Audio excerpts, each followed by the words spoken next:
Woo! That should be the name of this generation, or like the sound that you recognize for the last, what, 6 or 7 years? Recording in progress. It's like everybody knows that's the Zoom recording. Mm. Anyway, welcome everybody. Anybody who's not met me in person or on Zoom yet, my name is Jessica Accomando. My wife and I, Ashley Toll, own Not Shockboxx. We took over for Shockboxx in August, and we have had an aggressive schedule of art happening here. Twofold. One, because we need to pay the rent, so we've got to turn over relatively regularly, but also because there's just so much great art to feature. And this gallery had some incredible shows, but it was a little bit slower, and I just want more, more, more. So we try and do creative calls and have really great work in here. Some of you know that we especially want to give space and place to marginalized communities. My wife and I are obviously queer. We also love to support Native American art, art of color, edgy stuff you can't show in your home states. I'm very grateful we've gotten a lot of pieces from states where there's maybe more conservative galleries, and we don't want to be that. So we are the spot to check out. For anybody who wasn't able to be here, we had an incredible opening night, for sure the biggest crowd I've seen here in a long time. We took some great photos, we had some great wine, and then we dimmed the lights to red only at the very end of the event. So it was pretty cool to be in here. And it was a wonderful night. So thank you everybody for coming. We will probably do some sort of closing something. Haven't thought about it yet. If anybody has a request, just let us know. We kind of roll with the punches a little bit on closing shows, only because it's to whatever people are available to do. We don't want to create events if folks can't come, especially if artists can't come, because we like people to hear from you guys. So like I said before, this will be shared and we will post it. But thank you for being here tonight. I am going to start with showing you our red lit, amazing wall vinyl. Welcome to the red light district. So first, before I go on, those of you may have heard her a lot. Gosh, it's crazy, but I can't see when I take my glasses off. Getting old stinks. Karen O'Hara is in here with us. She's our gallery manager. She and I do almost everything together. I'm so lucky for her. So you have probably heard from both of us. And so Karen's here. So thank you, Karen. Hi, everybody. It's so nice to meet you, all of those that I have not met yet. And nice to see your faces, put faces with your names and your pieces and your work. I think we're really thoughtful about the way that we display your art, and we really appreciate you participating with us. So grateful to be here with you all and to hear from you. I'm excited. So hello and thank you. I just got a text from Allison. I think she's having trouble connecting. Karen, if you wouldn't mind tossing her that link again, she might. Oh, she group text. Okay, so everybody knows Allison's. I think it's Allison. Whomever. If somebody could help them out, that would be awesome. Oh. All right. I am going to let you guys guide this experience, but the first one tonight, we're going to focus on Bowen because he's teaching a class and we want to be sure that he has a chance to introduce us to this magnificent piece. So I'm going to turn bloop, bloop, bloop, bloop. So this piece right here, she is called Cyclic Fatigue. Bowen, the stage is yours. All right. So my name's Bowen. I'm a blacksmith originally from North Carolina, but kind of lived all over the country and even a little bit overseas for a while. But for years, I was doing like architectural projects, and in my free time, I would kind of piddle in sculpture. But I found a uh, master's program in Illinois that has access to all of these massive blacksmithing tools, so I can kind of pursue sculpture full time. Cyclic fatigue is kind of an expression of lust and the consequences of overlusting. So cyclic fatigue is a term used when steel has been stressed over and over again in like kind of the same point, and it creates stress cracks. And you see it a lot in like hammer making. So I come from like a tool making background, and so that's kind of how that name ties in with the piece. I've been experimenting a lot with talking about emotions and connection through traditional blacksmithing joinery methods. So wedges are one of the traditional ways that metal has been joined, hundreds of years ago. So that's one of my main kind of like my main tropes that I use in my work. And this was part of a series that I did at an artist residency in Johnstown, Pennsylvania, Center for Metal Arts. So yeah. If there's any questions, I can answer any of those, but Bowen, if I may, it doubles. It's also a weapon. It's quite. Oh yeah, all my work is very heavy. It's very like blunt object. Hit you in the head with it. It's so cool. You talked about like this, the middle part. And what I think is really cool is that I was turning it while you were talking so people can see it a little bit better. But the positioning when people come in, if we do it straight on, you can't see anything. So it's almost one of those illusions here. Yeah, and it opens up as you go past it. Yes. Someone commented and asked what kind of metal it is. It is steel and wrought iron. So I use steel because it's super available and I can get it from the junkyard for really cheap. And then wrought iron, you can't buy anywhere anymore, but I managed to get a couple of large chunks of it from an old bridge that was being torn down. But it actually has a grain to it like wood. So eventually, as that piece ages, the grain will become more and more apparent. How many pieces are in the series?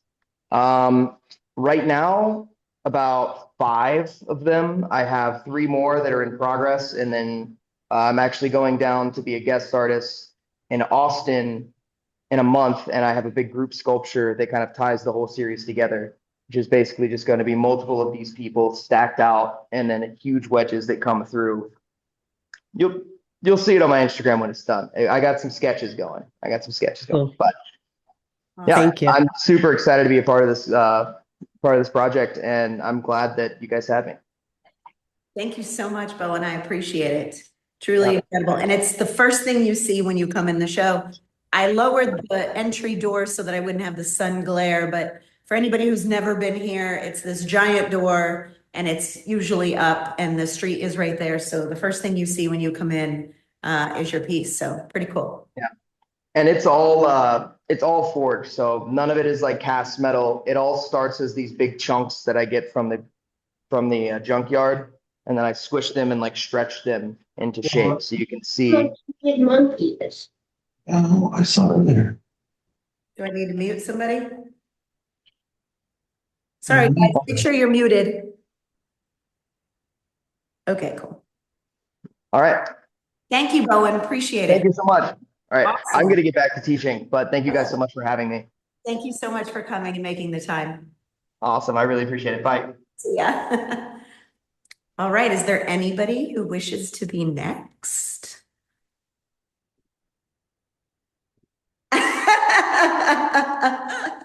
I could hint this way. I could hint this way. I could hint this way. There's so much to show, but I want to honor folks' time, especially if anybody has to go. So who would like? Wait, you know what I should do? I was so eager to get Bowen, making sure we check that box. For those of you that aren't here all the time, let me give a quick walkthrough since maybe you haven't been here. So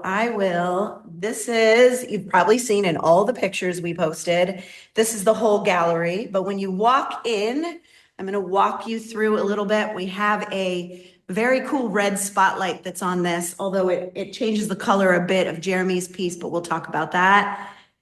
And then we go back, we have Lee, Sam, I'm walking backwards. Let's hope I don't fall. Little bit of James, Armel, some Joseph, some Jay here, a little bit of Dooney. We've got more over here, some Peter and some Mackenzie. And then boom, pow, across the room, we've got some Adrian here. A little bit more of Armel, some Michael James. We've got Michael Toll. We put the Michaels next to each other, not on purpose. Some Dan, E.Y. Riley, and then Mija Reese. And then in the middle of the room over here, we have a cool little piece that I acquired at an estate sale. And then we've got Christy's piece right here. Christy, I'm looking right at you, so maybe that's meant to be next, but I'll keep with the tour over here.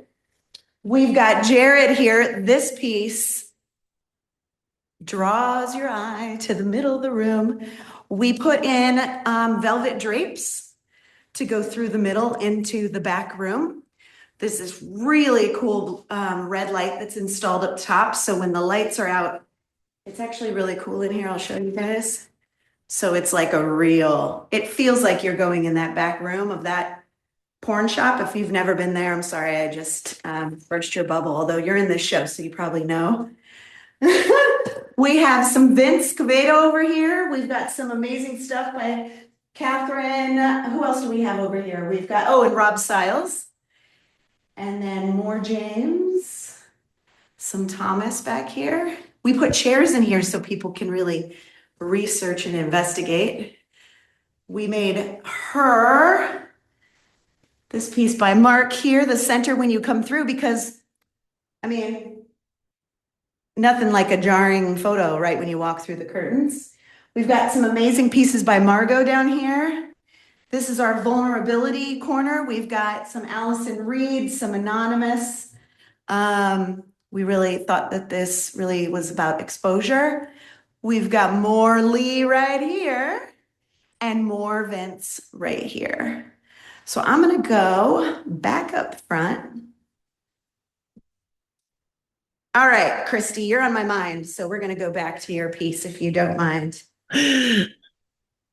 All right. That's fine. Hi, everybody.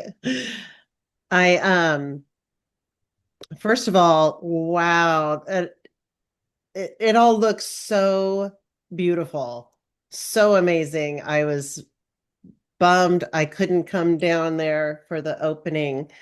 And I'm so glad there was such a great turnout. I do have a question. I'll put my question aside for right now. But my piece is with B1 Mix Clay. And it was something that I was inspired by just some feelings, some fantasies that I was experiencing, and my muse kept walking by unknowingly as I'm making this piece, and kept which that secretive and it was all part of this, just making this, and it's like he has no idea. And I've been working more with working on faces and bodies and things. And I came up with this and was really happy. Originally I just left the top part clean, and then I dipped the bottom part in like a matte black, and wasn't sure where it was going to go, what it was going to do. And when I saw the call for artists, I was like, okay, I'm putting something on the bottom. What am I putting on the bottom? It's like, what about all those things that were going through my head? How about I do something like that? And Christy, I'll supplement with some of the folks who can't read the back parts. I just love the juxtaposition of the statement, some of them innocent, some of them I've been naughty, or finally freedom, ask me nice. Am I being bratty enough? Tease me, tell me what you want. It's just, it's a whole experience walking around it. right. Yes, and that's something too that I was excited about. Like, it's movement. You need to kind of walk around, take it in, see the different dimensions of it. And And that's it. Awesome. Thank you so much. Thank you. You. All right, I can keep calling folks out, or if there's anybody that would like to go, you can just unmute and then tell me, and then I'll run to wherever you're. I can go if you want. You're standing by mine. All Is at the right. front. Wait, So yeah. hang on. I can't see. Lee? Is that Yeah. you? Hey, that's me. Yeah. Okay, we'll do both of them. We've got one Oh, okay. here. Let me tilt up a little bit. Okay, so I'm a Philadelphia-based artist, and I actually am really fascinated with political and sociological ideology, and the whole Jezebel spirit has completely fascinated me, not from a religious point of view, but from a political standpoint of how it seems to be eroding women's rights and identity right now, not even just in this country, but pretty much all over the world. And so this piece here is part of a series called God Needs the Devil. And that's a song. Weirdly enough, you can Google that. It's a great song.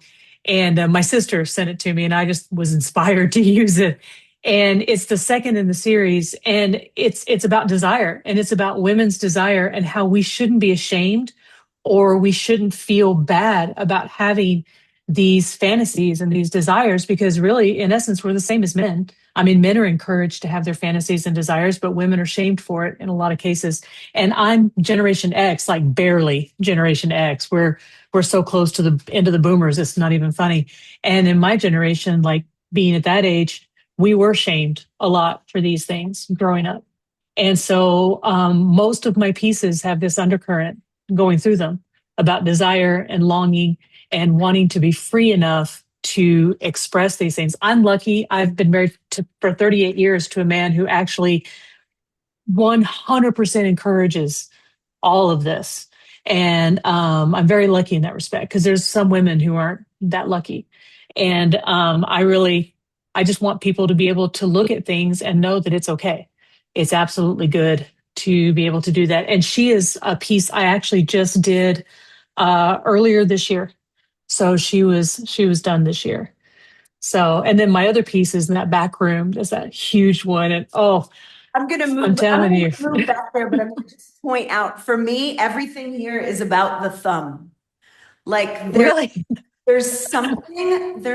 Sorry, my face was so big in the corner. This is an intimate moment that we see all the time, but to capture the moment where, like, it's this barrier of the spits, I'll say. Yeah. It's very real. And so, like, that gets you. It's not just like any other couple kissing. It's like, No, the other interesting thing is I actually have a condition called aphasia, which means my mind doesn't see images. Like, I don't see images in my head. Like, if I think of a food or something, I can't actually see it. So my whole life has been about words, and I describe it in words, and that's how it does. So these are actually from reference photos, and they're not from the internet. They're models. And I've been very, very lucky to get that lucky. And they always stay. It's always anonymous. I never release any of the reference photos. They're just in my personal cadre of things. I've got thousands of them, actually. So it's really, it's kind of fun. everybody else for the next one then, because that was That puts a whole new spin on things, doesn't it? It really does. This one was actually painted a couple of years ago, and it's basically the same idea. It's not in the same series, but it's the same idea, because I wanted to show that very stereotypical masculine man. You know what movies tell us is masculine and stoic, and they're supposed to be cold and distant and things like that. But I didn't want him to be that way. I wanted him it invokes a sense of trust. She's in a vulnerable position. He very much could do anything he wanted to make her feel uncomfortable. And instead, he's doing everything he can to ensure her comfort and to ensure her participation in this moment that they're about to have. And so that's why it's called a moment, for that reason, because it's literally just a very casual, very short, intimate moment between two people who are obviously very trusting of each other. So this one is one that actually it was in the very forefront of this evolution into these political and sociological ideals. And yeah, in case you're wondering, I did used to be a university professor. I was a literature professor at university for a very long time. So I'm very used to academics and research and things like that. So I bring a lot of that into my work. So yeah, Amazing. Thank you so that much. one. And thank you guys for putting that together again. I had to undo it and roll it and send it to them and send them stretcher bars. And these ladies had to put it all together for me so can I get the show. So Totally worth yes, it. yay. Totally worth it. Karen and I couldn't handle not having it once you showed it to us. So whatever it took, I appreciate you. Well, I hope you find her new home is what I hope you find. So yeah. Amazing. Thank you so much. Thank you. Appreciate Thank it. you. All right. Who would like to go next? See if I can see you all. I can't really see you all. I'm just going to stop pretending. There we go. I can go next. All right, Adele. Oh, did someone? Okay.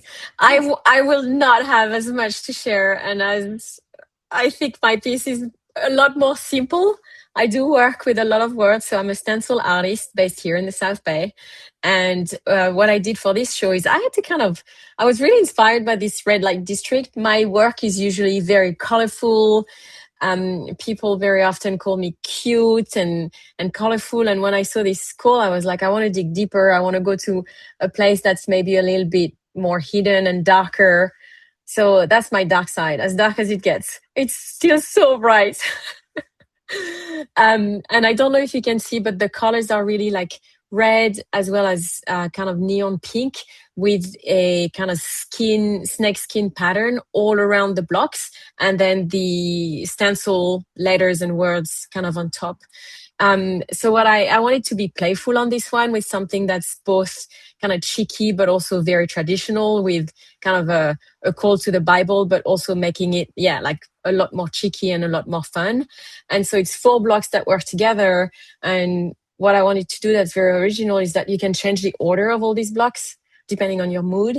So it can be sin and repent again, sin and repent, sin and again. So it's 4 pieces that come together and have like up to 16 permutations together. So I thought it was a fun angle, really playful. I love how it's coming together in this show. It kind of shows that I can probably dig a little bit deeper when I saw all of the other amazing work that was around it, and how everybody like really pushed further. I think it's inspiring me to continue to dig and find some ways to get inspired. Awesome. Thank you, Adele.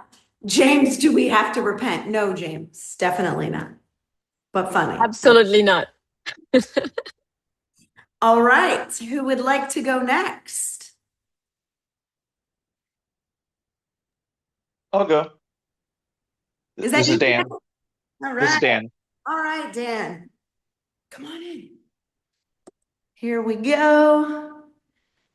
Hang on, I'm going to lift it up a little bit. There we go. My camera's crooked. Sorry about that. Here you go. So I created this as a response to the prompt of the show. So the thing that hit me was when it asked for the truth of sex. And I thought, oh, let's give the truth. So I thought there's going to be a lot of different types of truths that would be represented. Many of them were going to be hot and sexy and well done. And I thought, but that's not always what sex is. Sometimes sex is stupid and badly done. And so I wanted to create something where it was an image that was not evocative, not sexy, but something more akin to like Bazooka Joe bubblegum wrapper, because the spectrum of sexual experience it's so wide and it's so involved. And I think we all have memories of things that were just so awkward, sex that it might have its charm, but we're so glad we're past it now. Things that are buried in our past, fumbling about is the primary word that comes to my mind when I was making this. Was I wanted 2 people who were fumbling about, doing the best they can, feeling completely awkward. The whole thing feels silly, and maybe it shouldn't be happening. And and yet there we are. And isn't that a part of human sexuality as well? So the little things like the one person is dressed like he's like a cabbie in London in the 1950s, and he has a parrot on his shoulder that is somehow has human sexual anatomy on it. The other person, their head is swollen really large, as if maybe they'd been stung by a bee, or this is their reaction. The shame is swelling their head so much. I just wanted the whole thing to feel kind of crude, and I wanted to almost feel like, this was taking place behind like a fish and chip shop or just someplace inappropriate. And they just very quickly just that they may not know each other, or maybe they know each other very, very well, but it's just quick and dumb and weird and silly, and maybe it's lovely, and maybe it's also something slightly haunting to them, but these are things that happen. I actually also really love your color choice here. It lends to the sort of to the awkward, to the uncomfortable, to the funny. It stands out on this wall. So great job with that. Thank you.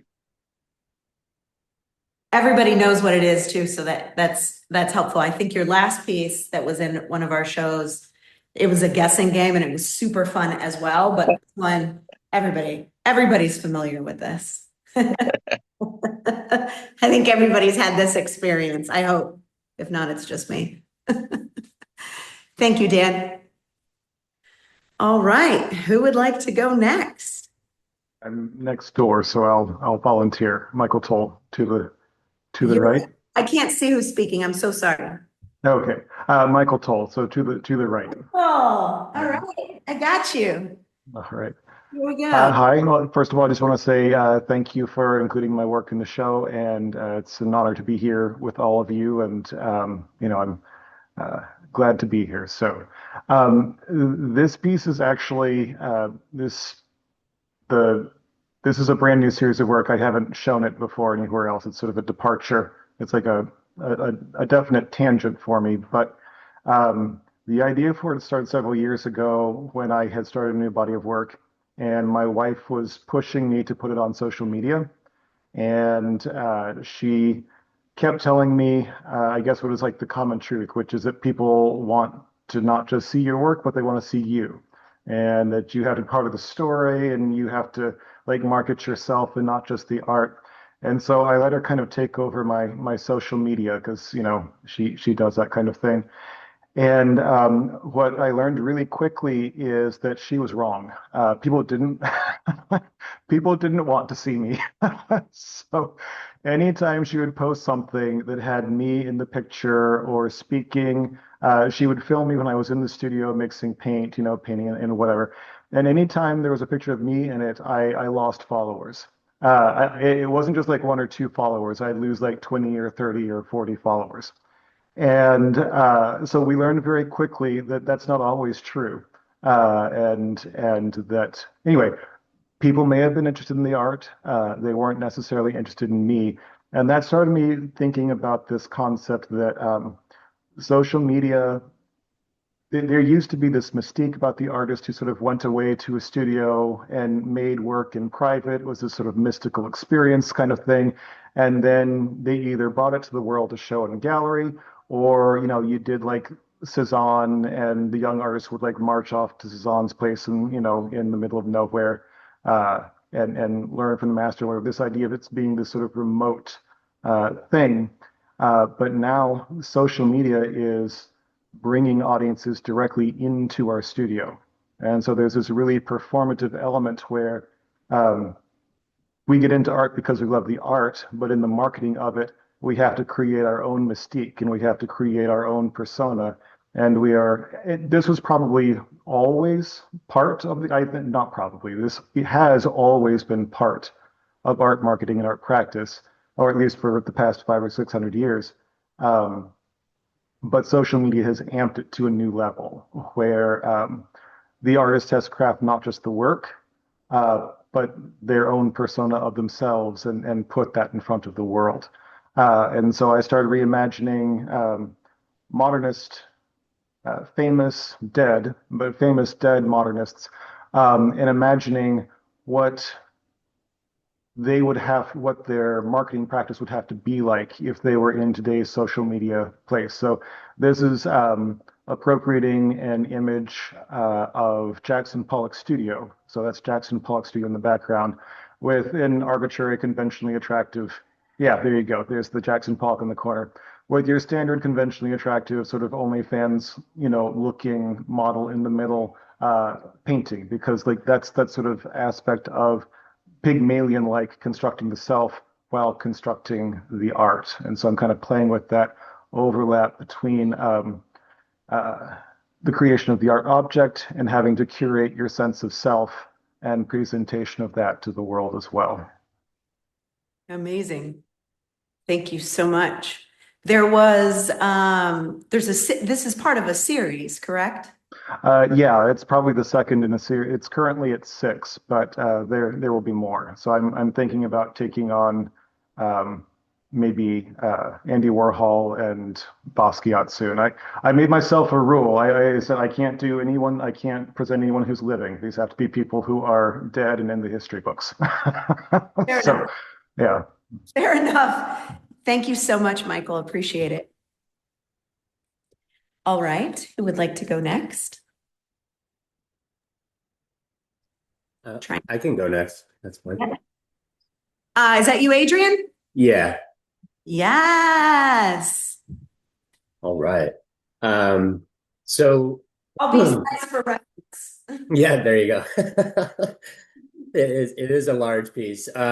Yeah, so my name's Adrian. I'm here in San Diego in SoCal, and I did this piece during COVID, the kind of thick of it, when I was obsessed with crowds because we couldn't be in crowds at that point in time, if you will.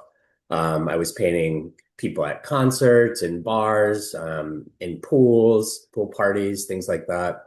And then I was like, well, people probably aren't doing much orgy action either. So I looked up some bisexual 70s orgies online and I found some, and then I just projected them on the canvas, and essentially that's how this painting came to be. So you can kind of see that, like in the corner, there's a weird 70s light, that blue area, that's actually a couch. And that green is some kind of green shag carpet that was in the videos there. So this piece was really important for me because originally I'd been painting with a lot of black to kind of have the figures come alive, and I kind of took away my black paint privs, if you will, and tried to find a different way to find a 3D-ness, if you will, with painting. So that's why this one's really important for me. But I was actually talking with Allison, who I met at the opening, and I didn't 100% get rid of black paint. If you look, there's actually a little bit of a foot with a little bit of her shoe that's the only black in the painting. But yeah, I totally forgot about that. So this is definitely the piece. Well, I think your style, Adrian, in general, I'm a fan. You could just stare at it forever and keep seeing new things. The foot you just referenced, I didn't see that before. What I saw the most is the legs spread right here. Yeah. But now that you've said couch, I can see more legs over here. So it's definitely like Where's Waldo of great fine art. I'm impressed. Thanks. Yeah, no, thanks for having it in the show. It's really rare for me to get to show this piece because of the sexual nature of it. And like, it's really cool that you had this show because it's been literally sitting in my garage for 3 years. Well, we're glad to show it. Thank you so Yeah. much. It sounds like a lot of you were excited to see this show topic, maybe not as popular, but I'm interested. So Yeah, thank you, Adrian. I appreciate it. sure. All right, who'd like to go next? I could go. Please tell me who you are. Halo, Halo, the big Halo, yellow piece. Halo, woo woo. Sorry, it's because I don't have all of you on my screen. So when you speak, I don't know. Let me work my way over there. No worries. And if my phone dies, I'm going to be switching phones after this. But here we are. Perfect. Let me get a little bit closer. There was somebody at the opening show. I eavesdropped on somebody's conversation. There was a young woman in here who's engaged to be married, and she turned to the person next to her and said, "Cancel the wedding. I just want this." And I tried very hard to capture her information, but I think maybe a little bit she was joking, but she was obviously very desired. She wanted this piece. So tell us more about Good to your hear. style and this piece specifically. Sure. My name is Thalo Halo. I'm a pop graphic graffiti artist. And thank you for, and I'm also honored to be part of the show. Really great pieces amongst a lot of great other artists. I actually wanted to be in the show because this is not in my wheelhouse. I don't do kind of like sexy, and when I saw the call for art, I was like, I got to figure out a way to crack the code. I got to figure out how I could do something that's not on the nose, something in my style. And I use a lot of logos and type, obviously, and quotes and things like that. And I wanted to do something, but not overtly sexy. And went through a lot of sketches trying to figure out what exactly I wanted to do. And yeah, I'm happy with the way this came out. I love the fact that the quote I remember the first time I had sex, I kept the receipt is a Groucho Marx quote that I had remembered from an interview that I saw with him and Alice Cooper. And just like I said, it was just me trying to figure out how could I do this in my style where it didn't seem forced. And yeah, it was a fun piece to do. It kind of, like I said, I went through a lot of variation, a lot of sketches before I went, yeah, okay, this is what I want to go with. Pick the color scheme, try to use the symbolism that I think would work without being, I didn't want, anything overtly sexy in it. That's because it's not true to who I am. I wanted something that was a little innocent, a little 50s, 60s nostalgia kind of thing. And yeah, that's kind of how I put it together. And, the scale was dictated by the idea. I always pick my scale based on because I had vertical and horizontal and bigger and smaller pieces. But I was like, okay, it's 36 by or 3 feet by 3 feet. And that just felt right, So, yeah, I usually don't use that much yellow. Usually my backgrounds are like varied colors, but this one just, like I said, again, it felt right with, and it kind of all started with the Waffle House. And I went from there. I really love the Waffle House logo. That was a story that I saw about two people getting caught having sex in a Waffle House bathroom. And I'm like, okay, we're going to go from there. And yeah, I just kind of, went in there. This is very much my color palette. But since then, the last several pieces I've done since this piece, I've used the solid background and incorporating a lot of stuff I learned from doing this piece. So I was real happy to be in the show. Very happy that you chose my piece to be in. And yeah, it gave me the opportunity to stretch and grow. Like I said, I feel a little bit more comfortable in doing different things now and incorporating different things. And for me, the hardest part is always editing. With a lot of artists that like kind of use collage things, it's easy to go overboard, and a lot of it is editing down what can I get away with, what's the few amount of references where it still makes sense, but I could put it in and it's just not collage, stack, worth of stuff. I wanted to like keep it more editable, editing, like I said, editing is always a struggle for me, but yeah, I think it turned out okay. I mean, I'm glad people like it. So Awesome. Thank you so Yeah. much. We very thank much you for like having me. Appreciate Yes, it. absolutely. Absolutely. I think I'll do one more before I switch the phone. I've got a little bit more time. So who would like to go next? I suppose I could go next. All right, who is that? Matthew Plaza. Matthew. Yeah. Here we go. So since mine's a little bit on the smaller side, do you want to describe what you're seeing? Absolutely. Hang tight. Let me just adjust here. So pull back a little bit. There you go. So there are a bunch of eyes in the background looking at this female form, fully naked, lots of shadows and lights and textures. But I heard you, Matthew, explaining opening night to somebody about the eyes, and some folks hadn't seen the eyes. For me, that's what stood out the most. Yeah. See a woman's private self being watched. Yeah. So for those who haven't met me, my name's Matthew Plaza. I'm an artist located in Oceanside, California right now. And this was actually my first work using India ink on paper. So I definitely straddle both drawing and painting. And this was interesting for me because in a way, India ink is kind of like it could be either used as a drawing medium or a painting medium. And so I got to experiment with both in this piece. And the thing that I was really focused on, as Jessica said, there's just like a myriad of eyes. It's almost like there's this female figure without an identity. She doesn't have a face. And she's kind of like in this cave of eyes that are just all looking at her, except um, kind of like near her most sensitive like area, like there's a single eye that is looking directly at the viewer.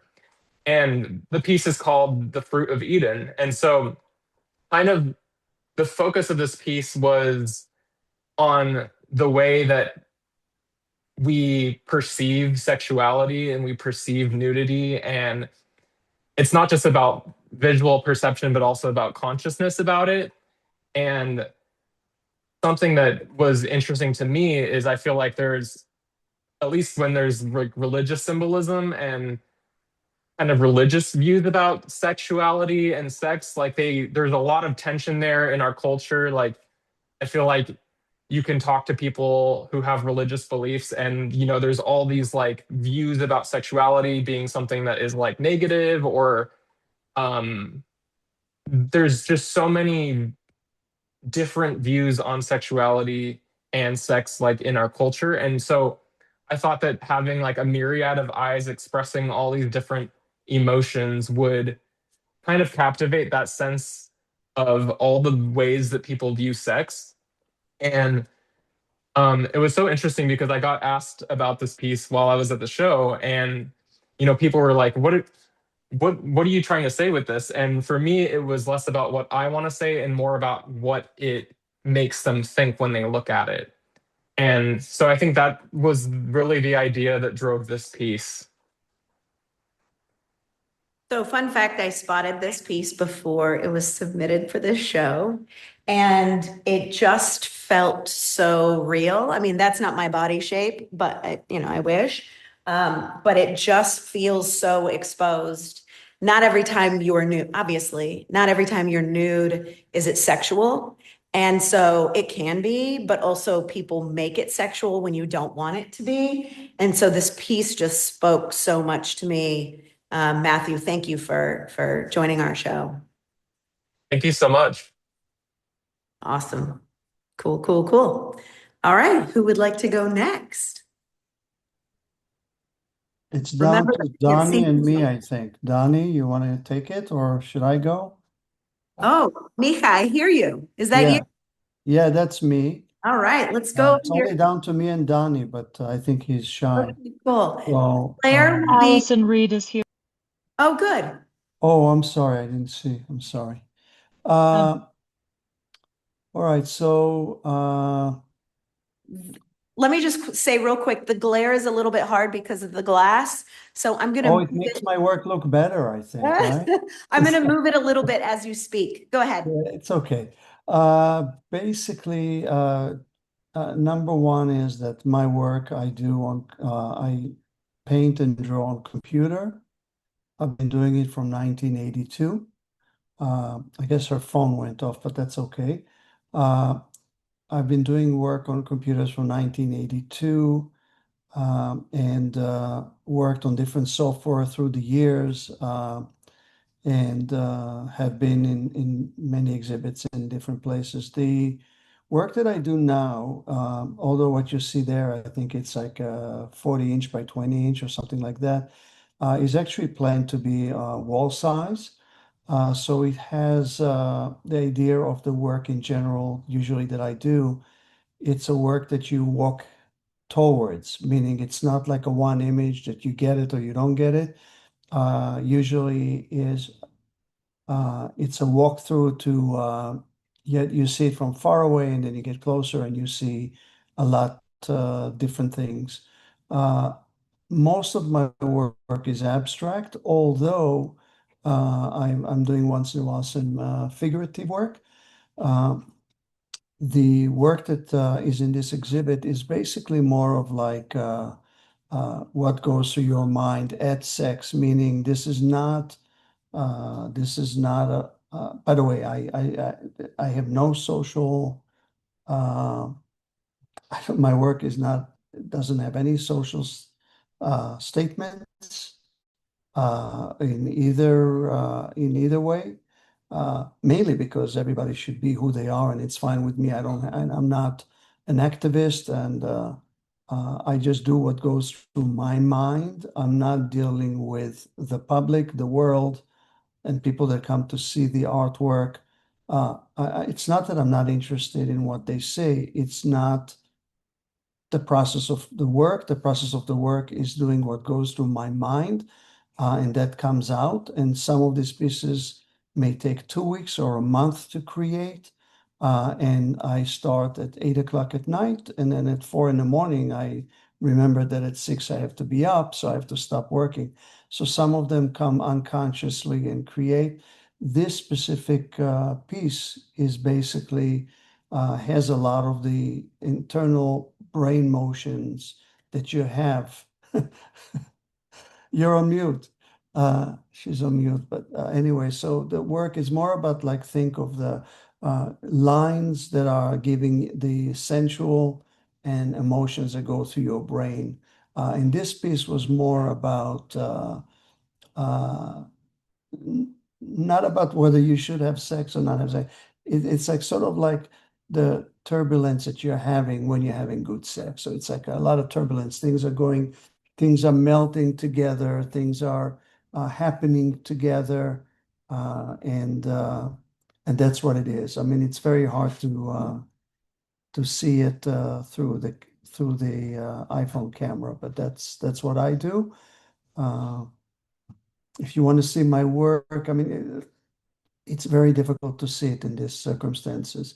I just want to give a few compliments that I came to the show. I actually came late, and it was a wonderful show. And I'm not talking about activism and sex and men, women, and all that, but the wonderful way that everybody had storytelling or fantastic technique. It was just wonderful. And walking through it and going through, let's say, Michael Toll, very photorealistic, and right against it, Adrian, which is all wild and wild strokes. It was really wonderful to go through the show. And Matthew's piece, I stood there for I think 10 minutes looking at it because what I do is a close-up of his technique. So anyway, so I'm really I don't remember what Donnie did, so and Christy, so I apologize, but it was really a wonderful show, regardless of the subject, to just see the quality of all of this. It was just amazing. So it was a great show, and I'm happy to be part of this show. So. And that concludes my waste of your time. And it's not a waste at all, Miko. We love your work here, obviously. Apologies, everybody who went through a little bit of a schizophrenic flip back and forth. I've switched phones now. I'm in a different window and we couldn't get audio to work and then we did. But luckily, all of you were still connected. So thank you so much for your patience for the switch. And thank you, Mika. Thank you. Misha. As they say in the old country, I don't care how you call me, just call me. Okay, cool. I appreciate it. I'm all sweaty from stress now from that, but thank God we had your piece to look at. I appreciate that. Thank you. Sure, thank you. Uh-huh. Dooney, I walked over here. Do you want to chat about we have you in 2 locations in this show, so Yes, can you hear me okay? yes. Well, hello everybody. I'm Dooney Potter and I live in Florida. And I couldn't make it to the show, but I was trying to FaceTime for a minute. Matthew was kind enough to give me a little tour and I got to meet you. And hopefully I get to meet all of you another time.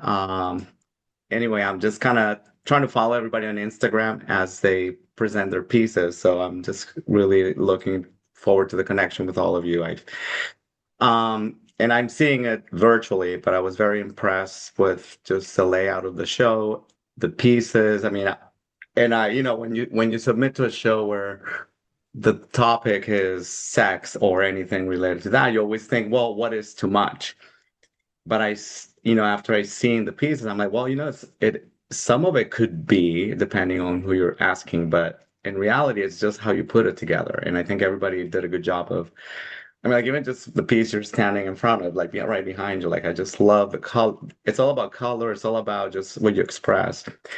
So in a way, I do feel like maybe mine were not as out there as it could have been, but my figurative work typically I can just say I go by models. So I've had friends that have modeled for me. And on the top, you see that's my friend Vince. And, he was very young when I first met him. He was in like 21 and he did a lot of modeling. And I'm always all about just capturing an emotion through the body, and I mean, three of these happen to be on paper. So I've been experimenting with different ways of using oil, not only on canvas. So I always get very different results on paper. And I feel like I don't know why, it just feels more raw. It just has like a rawness to it canvas is just a different feel. So it's all about capturing that. Like I painted this one and I think it was like 5 hours. Other paintings could take me like 20 hours. You just never know. And then the bottom piece, that's my husband and I. We actually did a Valentine's Day modeling shoot for Leatherworks, which is a local leather shop here. And we live in Wilton Manors, which is basically right next to Fort Lauderdale. And it's basically the gay mecca of South Florida, like a bubble in a way for, queer, for everybody. So we did this photo shoot and I just felt like this picture reflected a lot of that, that connection between two people who are in the middle of the act or, just flirting and it's like you put yourself out there. I mean, I end up doing a lot of self-portraits, but this is probably one of the first that shows my other side, if I could say it. I think what's really cool about this, if I interrupt a little bit here, is I think that a lot of people, especially from the 80s and 90s, just assume that queer culture is like all this impersonal, raw, mask on sexual deviance. And there's something beautiful and intimate about this. It's okay. I mean, there's a lot of vanilla people out there that don't understand that, like, your sex life with your partner can have toys, can have accessories, and still be a very intimate moment. And so that's what really spoke to me about this. Thank you. And then if we could look at the women real quick. Yes. So one thing I always try to like my when I first started painting with oil, I was like, I everybody complained about hands, and I've always been like really like I want my hands to express things, and I feel like this piece was actually an offshoot of a series I did that was a little more meditative. It was kind of based on yoga poses. It was, dark background, iconic. And there was this moment where from the photo shoot that this image just kind of spoke to me, and I just did a very quick, it was one of those again on paper. It just happened. I just had to paint it. And I just felt like, I wanted the hands to represent like that. There's surrender in it, but there's also like that, like she's stable. She knows what she knows what she's doing. She knows what she wants. And that's kind of what I try to put in my pieces. It's a little something extra that tells you the person there's a thought process, or there's a letting go, or there's something. And that's what and then with the other one, which happens to, oh, where's that one? Oh, there's it. And same model, but this is like a total polar opposite of that. And this one just kind of gave me, it was a very organic photo shoot. And, she had a feather. There was like old things going on. There was another painting that we used a knife. That was probably my favorite. But this one just gave me that kind of, again, the hands was everything to me. The hands just explain, they're on the heart, and they're just, so yeah, that's kind of like my most figurative work for nudes.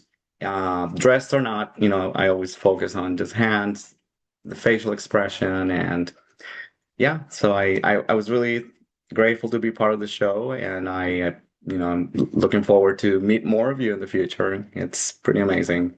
Very, very, very, very impressed by the show. Sorry, I had muted myself. Thank you so much, Dooney. I appreciate it. It was nice to meet you on the I thought I FaceTime. left you speechless. Yes, that as well. That as well. Thank you, everyone. I think I heard Allison. Are you here, Allison? Yes, I am. Awesome. Coming in here. Let's start here. All right. First off, thank you. I was really surprised to get invited to the show. I've never done an artist talk before, so sorry if I'm terrible at this. There's no rules. Great. I need that. All of my work, I'm in Leadville, Colorado, and all of my work is very selfish. It's very focused on more of an art therapy approach, like the experience of art making kind of is why I'm still alive right now, and I kind of don't refuse to leave that yet.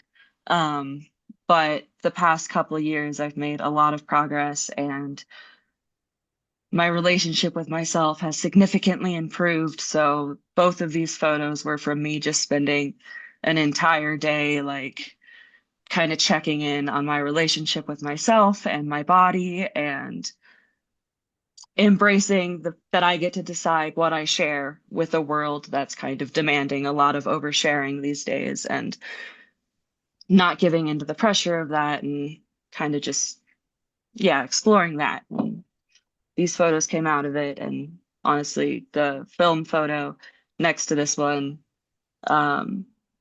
I was just so excited that everything on that roll came out in focus, because that was the first time I did self-portraits on film. And that was a moment of just getting really anxious and worked up, and like calming myself down, and just kept hitting the shutter release and going to the next frame as I kind of experienced that alone in a room. So, yeah. Well, first of all, I will say these are beautiful. Thank you. And here, let me back out. I'm so glad we didn't know that was, we knew a little bit, but we didn't know the full background there, what you just shared with us. And yeah. Karen curated this corner of sort of vulnerability, both pride and the fear of vulnerability over here. We have two anonymous submissions here next to you. And so as you're talking, I'm just thinking like how brave you are to make yourself the focus of the art, and how much it reflects back to the viewer. I don't know about you, but when I'm looking at these, I think I feel that. I feel both of these, right? Actually, I feel all of these. So that's what moved me. That's amazing. Thank you so much. Thank you. Awesome. All right. Who else have we got in here? Alan Bowley. Alan. Oh, Alan. Wait, is Alan in this show? Alan was in our last show. Am I wrong? Do we have another Alan piece? Hello. No, you're I'm so not in the right. show. I'm just lurking. I wanted to see No, all we the love a work. lurker. No, everybody's invited to this. It's we're fans, so I'm glad you're here. I was like, wait, did I miss the Alan piece? No, I wanted to see. I have been following the Instagram and had a lot of fun at the last artist talk. So I was eager to see all the work and haven't been disappointed. Everyone's work is really beautiful. Oh, good. I'm so glad you're here. Thank you. Thank Sorry you. for putting you on blast because I forgot what was going on. Oh, that's okay. I am scrolling here. So James, if I can show your pieces, would you like to just text I'm sorry, chat is the word I was looking for. Any comments? I'm happy to describe them and read them for the group. I'd like to just make sure to share them, especially because we have a we have a piece in the front and the back, and there's obviously no better place to be in the studio, front and back equal. But there's one, I'm just going to show you because I think you'll get what I mean here. So I'll start with the front, which has sold, by the way. So we have here, this is side piece. And I mean, we're just big James fans here, as he knows. It was just fun for me. Of course it's fun for you. We're always reading a lot into James' work and have a lot to say about it. And so James, I hope you don't mind. Love the folds and details. Okay, so that's what I was going to talk a little bit about. First of all, the fact that you only did half the body feels very peekaboo, but in an innocent way. At least that's how I read it. And the lace, the texture, even a little grace of a little nipple there. It's so perfectly done. You're so innocent. You're not innocent at all. We know you, James. Um, but congratulations on this piece being sold. It's beautiful side piece here. And then, so then I'll show the back piece.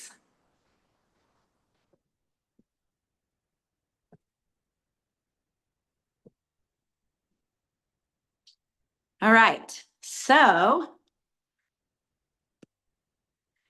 yeah,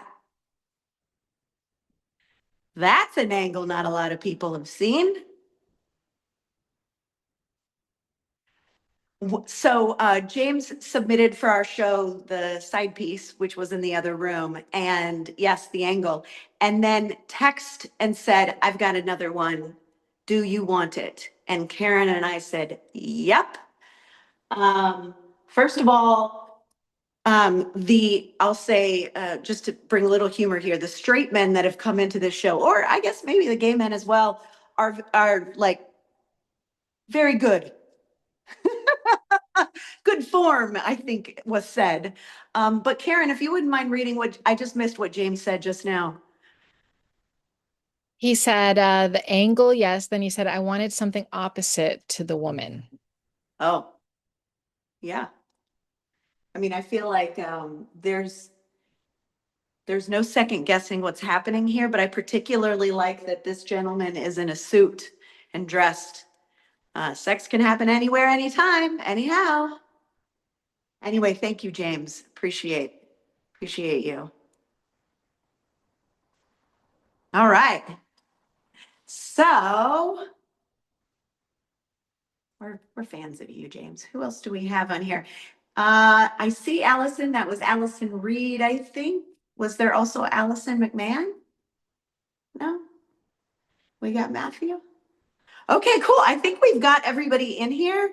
I'm just going to talk a little bit more, and Karen, if you want to add to the other pieces in this show, a big one that people had a lot to say about is actually this one right here by Thomas Pomerico.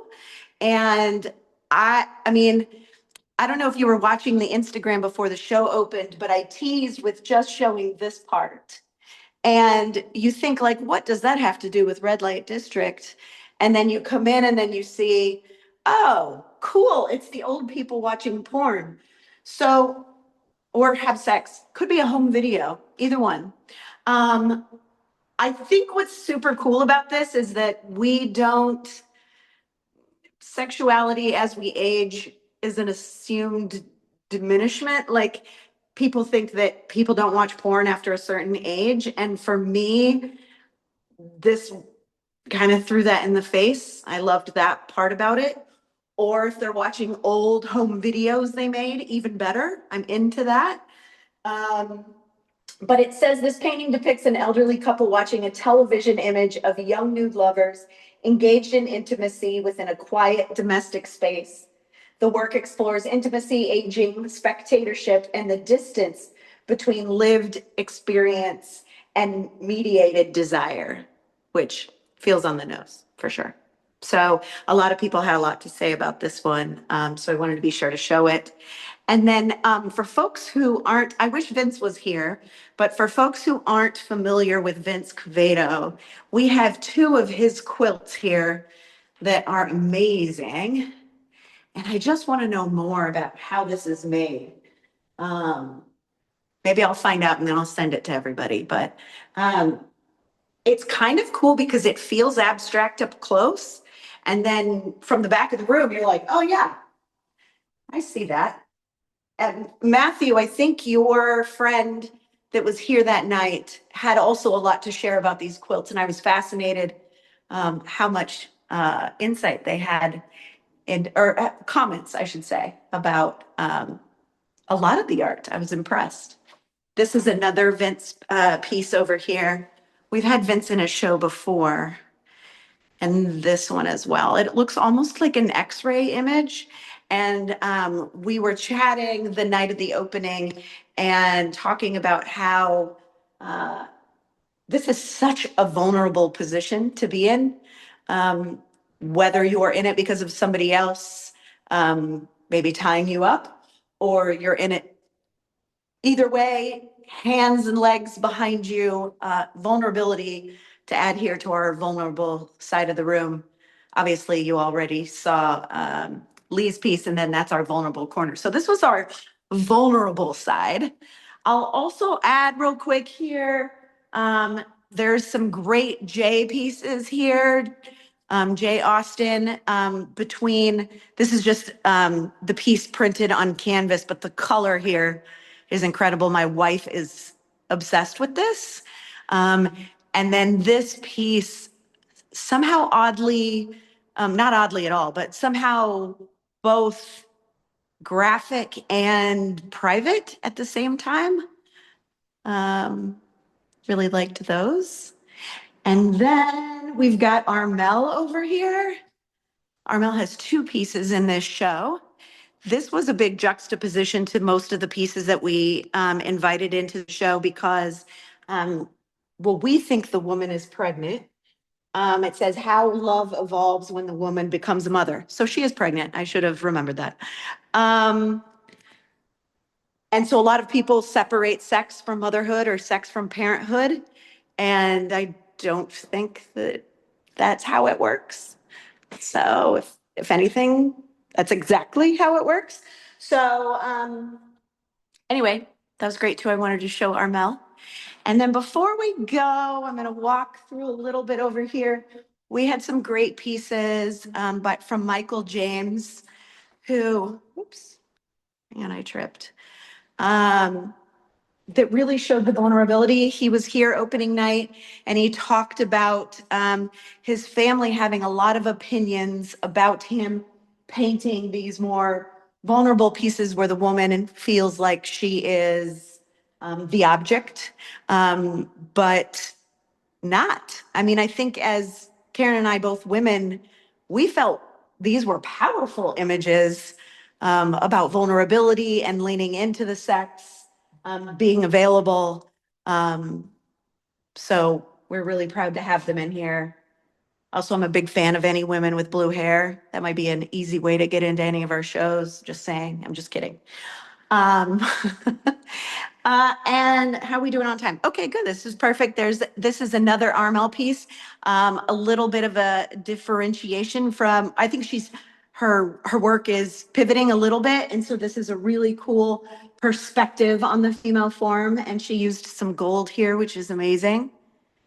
And then, Mackenzie over here did this incredible chain link.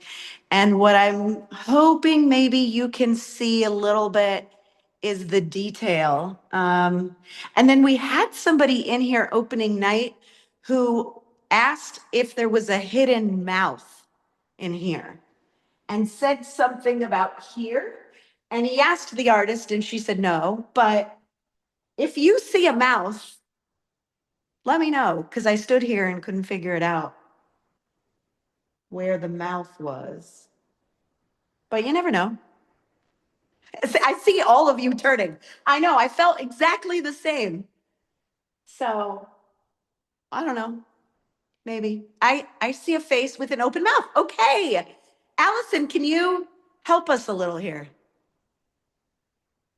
I tried to see where the two main chains connect at the top where it arches.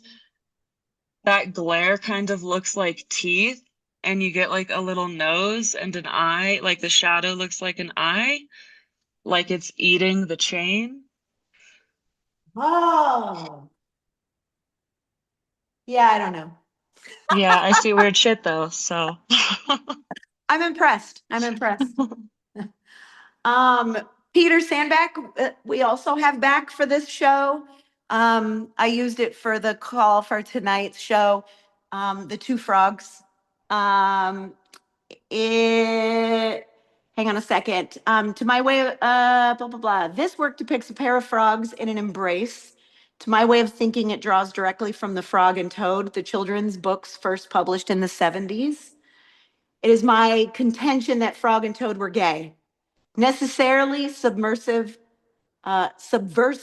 for their time. The books present two male characters who live together, share a domestic life, support one another emotionally, and navigate the world as a unit. Without naming their relationship, the stories normalize tenderness, inner independence, and love between two men. For generations of young readers, they quietly modeled a healthy, non-traumatized gay relationship, one rooted in kindness rather than conflict. So I'm unfamiliar with The Frog and the Toad, but if you are, I'd be curious to know if you had those same sentiments watching that. But I just think it's so beautiful and detailed. Hopefully my Instagram post will capture some of that detail. Oh, James loves Frog and Toad. James, did you see them as a queer couple? Go read the books. Okay, well, there we go. That's always my instruction. No, he didn't. Okay, all right, fair enough. We also have this incredible work here. They're small, so I'll try and get a little close. This is Joseph Grice, all four pieces here. There we go. Oops, let me tilt a little more. There we go. Just the female form in all of its beautiful detail in different positions. I believe they're the same woman. Is that right, Karen? Yes. Yes. I just love it because they're not traditionally sexy positions or what you would know to be sexy positions. She's just chilling on the couch. I look like this sometimes after the shower. Or it could be sexy. I mean, my wife probably disagrees, but like real female forms, I just love. And then I think the only two pieces, I know folks have to jump, so I'm going to quickly try and finish here. Allison McMahon is in our show again. We love Allison. Her work right here was from 1975. So this piece is older than I am. and a wonderful, colorful depiction with Prismacolor pencils. She said this was done after university, keeping up with developing figure drawing, an emphasis with the Long Beach Art Association. This was a step toward including backgrounds with figures as a design element or delineator of the figure, culminating in a later watercolor series, Backgrounds, People in Their Homes. So this is a really cool piece. Thank you, Allison. And to finish, I think we got everything. Oh, no, I missed Sam. I'll show Sam real quick. Sam is in our Artist Society and is unable to join us tonight, but I really wanted to hear the story behind this because the description isn't on the tag. So I'll have to put it in a post that we do. But the title of it is My Eyes Are Up Here. And there's apparently a story behind it. So I'm eager to hear what that will be. But she's been painting it in the back in our Back Box Artist Society. And so it's been cool to watch. And then finally, I'll bring you back to Jeremy's piece here. This you open, and then I don't know if you can see with the red lights. Let's see. Basically, they're two rectums. And one is female and one is male. And you kind of have to get your face up in there to figure out which one is male or female, not that it matters. But you kind of want to identify, and you're like, oh, I think that's leading to a hole or a sack, either one, whatever. So really cool opening piece that we keep here, and people don't want to touch it, so I open it when we open the gallery. So anyway, guys, I really want to thank you for your time tonight, for joining us. I am going to try and share this video quickly and put it up on the website. You can point people to it. You can clip it and do whatever you want with it. If you have additional information about your pieces that you want us to feature when we do a social post or something, by all means, let me know. I'm here to show your work to the world. So we appreciate your time and thank you for being here tonight. Thanks, guys. Have a wonderful night. Thanks for Thank you so having us. much. Bye-bye. Thank you. Thank you.